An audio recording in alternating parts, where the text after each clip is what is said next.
Alors maintenant, qu'est-ce qui va nous intéresser? Une fois que le gyrophare se met à clignoter, on veut que le moteur se mette en route pour ouvrir la grille du portail. Il nous faut simplement rajouter une sortie ici pour piloter l'ouverture du moteur, tout du moins la mise en marche du moteur. Je prends donc une brique sortie que je mets à l'arrière du gyrophare, voilà, et je choisis ma sortie moteur en ouverture activée. Enfin, il faut que je rajoute une condition, un capteur qui va détecter l'ouverture de mon portail, car ici, vu qu'on a la boucle répétée indéfiniment, le moteur en ouverture va fonctionner tout le temps. Il faut qu'il s'arrête à un moment donné. Je vais donc prendre une entrée.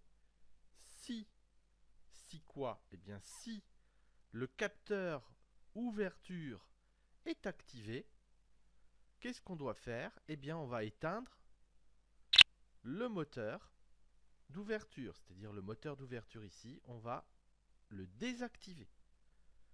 Et cette brique, je vais l'emboîter toujours à la suite.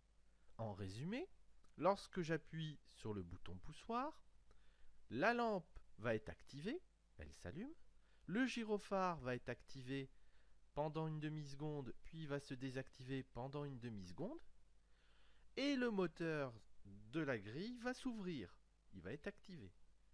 Jusqu'à quand?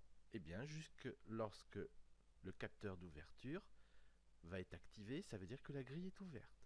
À ce moment-là, on éteint le moteur du portail. Notez qu'on pourrait éteindre la lampe et le gyrophare à ce moment-là.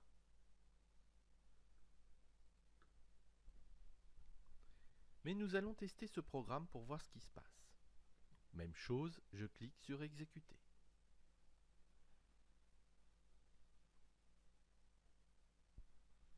Chargement du programme. Alors, nous revoilà sur la maquette. Donc, je vais appuyer sur le bouton poussoir. La lampe s'allume.